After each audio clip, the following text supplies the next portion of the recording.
الحمد لله والصلاة والسلام على سيدنا محمد وعلى آله وأصحابه أجمعين. الحمد لله والصلاة والسلام على سيدنا محمد وعلى آله وأصحابه أجمعين. أما بعد فأعوذ بالله من الشيطان الرجيم. بسم الله الرحمن الرحيم. أفرأيت من اتخذ إلهه هواه. صدق الله العظيم. اللهم صل على سيدنا محمد وعلى آله سيدنا محمد وبارك وسلم. اللهم صل على سيدنا محمد النبي الأمي وعلى آله وأصحابه وسلم. میرے معزز مسلمان بزرگوں، عزیز بھائیوں، انسانیت کے سچے نمائندے اور انسانیت کے سچے خیر خواہ اللہ کے پیغمبر ہوا کرتے ہیں۔ انسانیت کے صحیح نمائندے، سچے نمائندے اور انسانیت کے سب سے بڑے خیر خواہ اللہ کے پیغمبر ہوا کرتے ہیں۔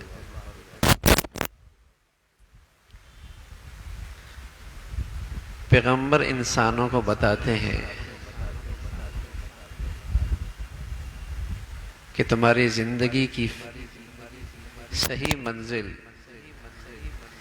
خواہشات کی تسکین نہیں ہے، خواہشات میں اعتدال پیدا کرنا۔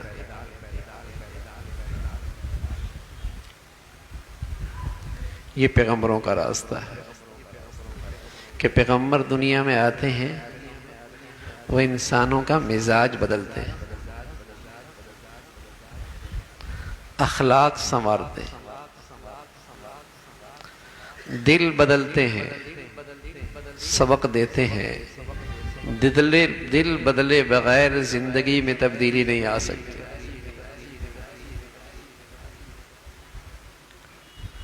لیکن آج کے دنیا کے نمائندے انسانوں کی خواہشات کو ہوا دیتے ہیں۔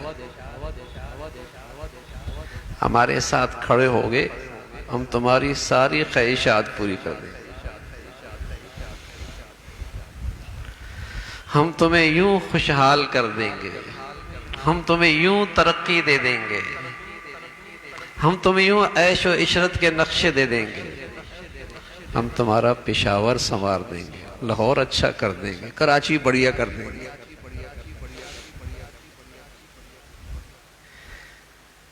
انسانیت کے جو سچے نمائندے ہیں پیغمبر، سب سے بڑے خیر خواہ انسانیت کے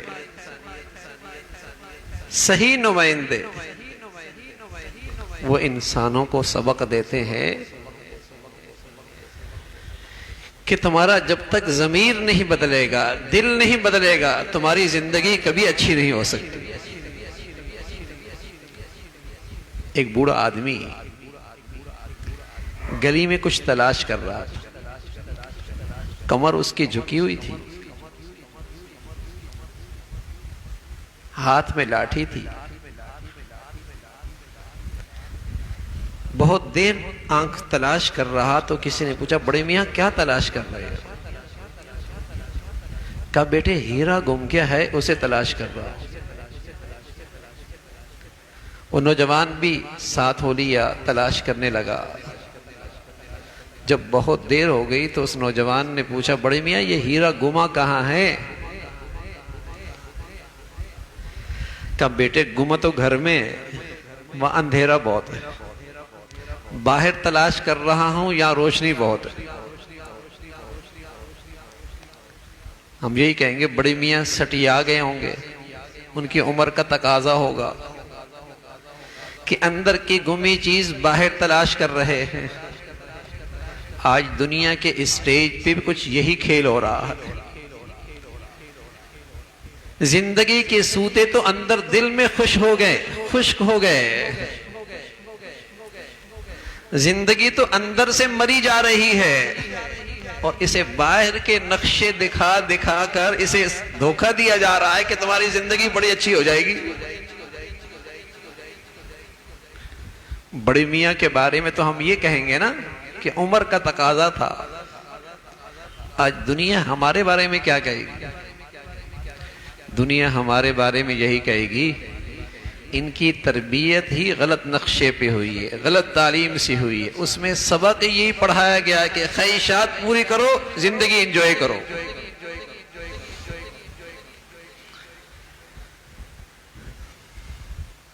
اس لیے آج کا جو نمائندہ ہوتا ہے وہ ان انسانوں کو لولی پاپ دیتا ہے، جیسے بچے کو بیٹے یہ کر لو تو یہ مل جائے گا۔ اور دانا باپ کبھی اپنے بیٹے کی ہر خواہش نہیں پوری کرتا، اور دانا باپ کبھی اپنے بیٹے کی خواہشات کو ہوا نہیں دیتا، بلکہ سمجھاتا ہے بیٹے ہر خواہش نہیں پوری ہوتی۔ اب وہ برا بھی مناتا ہے، روتا بھی ہے، چیختا بھی ہے، لیکن دانا باپ سمجھتا ہے خیر خواہی اسی میں ہے۔ وہ اپنے بچے کی خواہشات کو ہوا نہیں دیتا۔ اگر کوئی ایسا نادان باپ کرتا ہے تو وہ اپنے بچوں کو اپنے ہاتھوں سے خراب کرتا ہے۔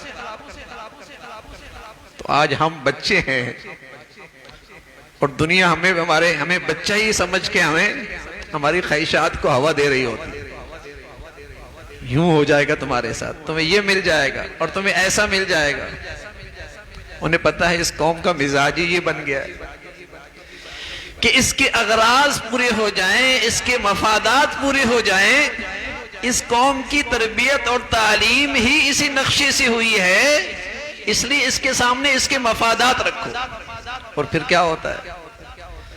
جب وہ با اختیار ہوتے ہیں، انہیں منصب اور عہدہ ملتا ہے، تو وہ ہم سے زیادہ خود غرض ہوتے ہیں۔ وہ سب سے پہلے اپنی خواہشات پوری کرتے ہیں، اپنے مفادات پورے کرتے ہیں، اپنے اغراض پورے کرتے ہیں، ان کے پاس فرصت ہی نہیں ہے۔ اور رسول اللہ صلی اللہ علیہ وسلم نے تو فرمایا اعمالکم اموالکم، اعمالکم اموالکم۔ جب قوم کا مزاج مفاد پرستی کا ہے، نفس پرستی کا ہے، خواہش پرستی کا ہے، تو اس پر آنے والے لوگ بھی ایسی خود غرض آئیں گے، مفاد پرست آئیں گے۔ انہوں نے نعرہ یہ دیا تھا، انہوں نے نعرہ ہی یہ دیا تھا کہ تمہاری یہ خواہشات پوری ہو جائیں گی۔ انہوں نے ہمیں بچہ سمجھ رکھا، انہیں پتا ان بچوں کی تربیتی تعلیمی اس ماحول میں ہوئی ہے کہ ان کی خواہشات پوری ہونی چاہیے، اور پھر وہ ہمیں وہی نعرہ بھی یہی دیتے۔ تو ہم بڑے میاں کے بارے میں تو کہتے ہیں وہ بیچارہ عمر کا تقاضا تھا، سٹیا گئے ہوں گے، اندر کی چیز باہر تلاش کر رہے۔ دنیا ہمارے بارے میں کیا کہے گی؟ ان کی تعلیم غلط ہو گئی، ان کی تربیت غلط ہو گئی، انہیں ماحول غلط ملا، جس نے انہیں خود غرض بنا دیا، مفاد پرست بنا دیا، اغراض پرست بنا دیا۔ اور پھر آنے والا ہر ایک ان کے مفادات کو سامنے رکھ کے نعرہ لگاتا ہے۔ انسانیت کے سچے نمائندے اور انسانیت کے سچے خیر خواہ اور انسانیت کے ساتھ مخلص اللہ کے پیغمبر ہوا کرتے ہیں۔ وہ کیا کہتے ہیں؟ جب تک دل کی دنیا نہیں بدلے گی، جذبات صحیح نہیں ہوں گے، ذہنیت صحیح نہیں ہوگی، منزل صحیح نہیں ہوگی، اس وقت تک انسان کی زندگی نہیں بدل سکتی۔ سوچئے نا ذرا، جتنے آج انسان کے پاس وسائل بڑے ہیں، پچھلے 50 سال پہلے اس کا تصور بھی نہیں تھا، لیکن بتائیے جتنے آج مسائل بڑے ہیں اس کا بھی کوئی تصور نہیں تھا۔ اتنا بڑا دھوکہ دیا ہے کہ وسائل بڑھیں گے زندگی اچھی ہو جائے گی۔ سچ کیا ہوا؟ حقیقت کیا ہوئی؟ وسائل بڑھے، مسائل بڑھے۔ وسائل بڑھے، مسائل بڑھے، پیغمبر کیا کہتے ہیں؟ پیغمبر یہ کہتے ہیں اپنی خواہشات میں اعتدال لے کے آؤ، حدود میں رہ کر زندگی گزارو، قناعت اختیار کرو، اپنے اندر ایثار کا جذبہ پیدا کرو، زندگی سے لطف اٹھاؤ۔ پیغمبر کا سبق یہ تھا۔ لیکن آج کا جو نمائندہ ہے وہ اس کی خواہشات کو ہوا دیتا ہے، اس کی خواہشات کو بھڑکاتا ہے، اور آج جتنا ٹکراؤ ہے ملکوں کے درمیان، قوموں کے درمیان، معاشرے کے درمیان، گروہوں اور جماعتوں کے درمیان، انجمنوں کے درمیان جتنا ٹکراؤ ہے وہ مفادات کا ٹکراؤ ہے، اغراض کا ٹکراؤ ہے۔ سچے جذبے نہیں ٹکرایا کرتے، خیرخواہی کے جذبات تو نہیں ٹکراتے، ہمدردی کے جذبات تو نہیں ٹکرایا کرتے،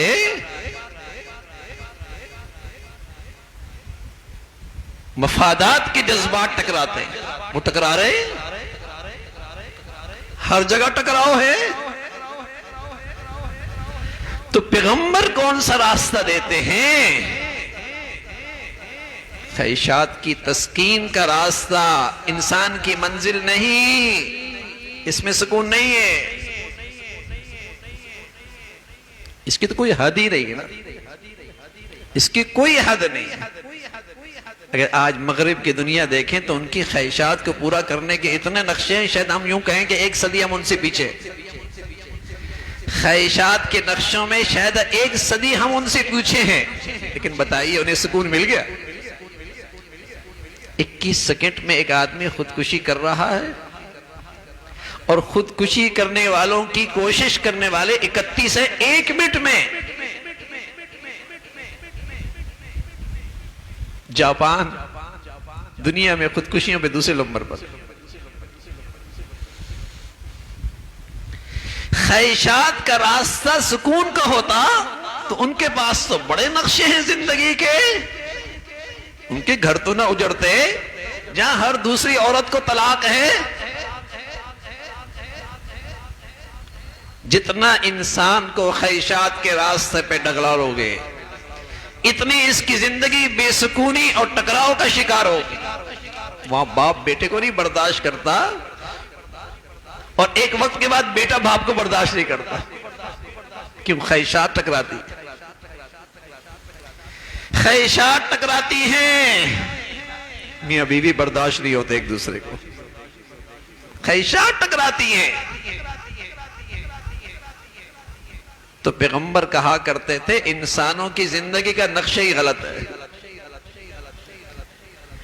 یہ جو زندگی کا نقشہ مفادات پہ کھڑا ہے، خواہشات پہ کھڑا ہے، اغراض پہ کھڑا ہے، یہ زندگی کا نقشہ ہی غلط ہے۔ زندگی کا نقشہ تب ٹھیک ہوگا جب یہ خدا پرستی پہ کھڑا ہو، جب یہ خدا پرستی پہ کھڑا ہوگا تب اس کی خواہشات میں اعتدال آئے گا، تب یہ کسی کا حق نہیں مارے گا۔ یہ پیغمبر ہے، اور انسانیت کے سچے نمائندے پیغمبر ہوا کرتے۔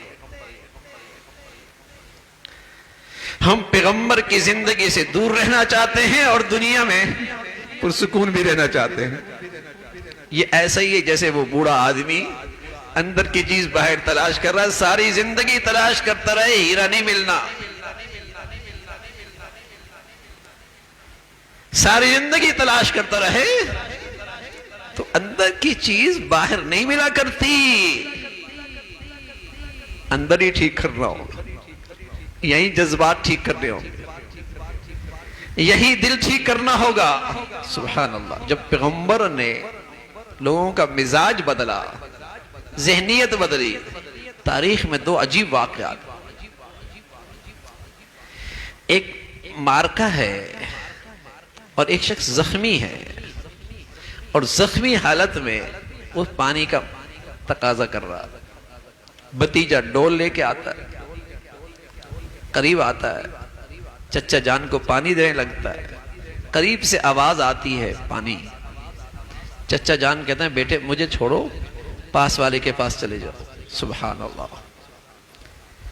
وہاں پہنچتا ہے، قریب والے کی طلب آتی ہے کہ پانی، وہ کہتا ہے مجھے چھوڑو، اگلے والے کے پاس چلے جاؤ۔ جب تیسرے کے پاس جاتا ہے وہ اللہ کو پیارا ہوتا ہے، واپس لوٹتا ہے، دوسرے بھی اللہ کے ہاں چلا جاتا ہے، اپنے چچا کے ہاں جاتا ہے، وہ بھی اللہ کا مہمان بن چکا ہوتا ہے۔ لیکن جاتے جاتے بتا گئے انسانیت اس کا نام ہے۔ یہ پیغمبر بدلتے ہیں، مزاج بدلتے ہیں، انسانیت تر و تازہ ہوتی ہے اندر سے، باہر سے نہیں۔ باہر کے نقشوں سے زندگیاں نہیں بنتی۔ جیسے مچھلی سر کی طرف سے سڑتی ہے نا، انسان دل کی طرف سے سڑتا ہے۔ یہ دل کی طرف سے سڑتا ہے۔ دل بدلو۔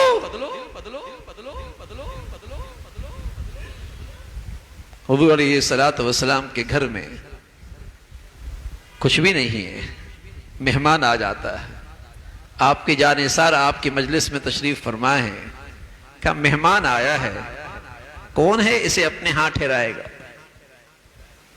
ایک صحابی ہاتھ کھڑا کر، یا رسول اللہ یہ اعزاز میرے نصیب میں آئے، آپ کا مہمان میرا مہمان، اور یہ بھی پتا ہے گھر میں کچھ نہیں ہے۔ گھر تشریف لے گئے، مہمان اللہ کے نبی کا مہمان، آج ہمارے نصیب ہمارے گھر میں۔ اہلیہ بھی اہلیہ تھی۔ جب انسان بدلتا ہے اندر سے تو پھر زندگی کا یہ خوبصورت نقشہ ہے۔ اہلیہ کہنے لگی اپنے میاں سے، گھر میں کچھ نہیں ہے، بچوں کے لیے کچھ ہے، انہیں سلا دیتے ہیں، آپ بیٹھ جائیے گا، کھائیے گا نہیں، اتنا ہے کہ مہمان سیر ہو جائیں گے، ان کا پیٹ بھر جائے گا۔ سبحان اللہ۔ رات میں اس گھر میں یہ نقشہ ہوا، یہ ایثار صبح ہوئی۔ صحابی حضور علیہ الصلوۃ والسلام کی خدمت میں گئے، کہا کیا کیا تم نے رات کو؟ اللہ نے تمہاری تعریف میں آسمان سے قرآن کے آیت اتار دی ہے، والذین یؤثرون علی انفسہم ولو کان بہم خصاصہ، خود ضرورت مند ہیں لیکن ایثار، ارے میرے عزیزو، اب تو میری زندگی میں اتنا بگاڑ ہے، ایثار تو دور کی بات ہے، انصاف نہیں، اب تو انصاف نہیں ہے، اب تو مجھے ایسا فن آتا ہے کہ کس طریقے سے دوسروں کی دہلیز کا مال بھی میرے گھر میں کیسے آ جائے، کیسے اچک لوں، کیسے لوٹ لوں۔ ایسا نفس پرست ہے، خواہشات کو لگام ہی نہیں ہے۔ زندگی کا نقشہ ٹھیک نہیں ہو سکتا جب تک کہ یہ اندر ٹھیک نہیں ہوگا۔ غلط افراد سے اچھا مجموعہ نہیں بنا کرتا بھائی۔ اینٹیں کمزور ہیں، اینٹیں کچی ہیں، عمارت اچھی بن جائے گی۔ افراد کی تربیت کوئی نہیں، افراد میں خوف خدا کوئی نہیں، مجموعہ اچھا بن جائے گا۔ پتہ نہیں کس خواب میں ہوتے ہیں ہم بھی، کس خیال میں رہتے ہیں۔ غلط اجزاء سے، گندے اجزاء سے، کمزور اجزاء سے اچھی عمارت نہیں بنا کرتی، غلط افراد سے اچھا مجموعہ بن جائے گا۔ کتنے ہیں جنہیں آج افراد کی اصلاح اور تربیت کی فکر ہے، کتنے ہیں جن کے منشور میں یہ ہے کہ انسان بنانے ہیں، مزاج بدلنا ہے، صحیح رخ پہ اپنا نظام تعلیم لے کے آنا ہے، تربیت کرنی ہے۔ تو میرے عزیزو، انسانیت کے سچے نمائندے اللہ کے پیغمبر ہوا کرتے، مخلص نمائندے اللہ کے پیغمبر ہوا کرتے ہیں۔ وہی نقشہ انسانیت کی کامیابی اور فلاح کا ہے۔ اللہ رب العزت اس پہ صحیح یقین نصیب فرمائے۔ وآخر دعوانا ان الحمدللہ رب العالمین۔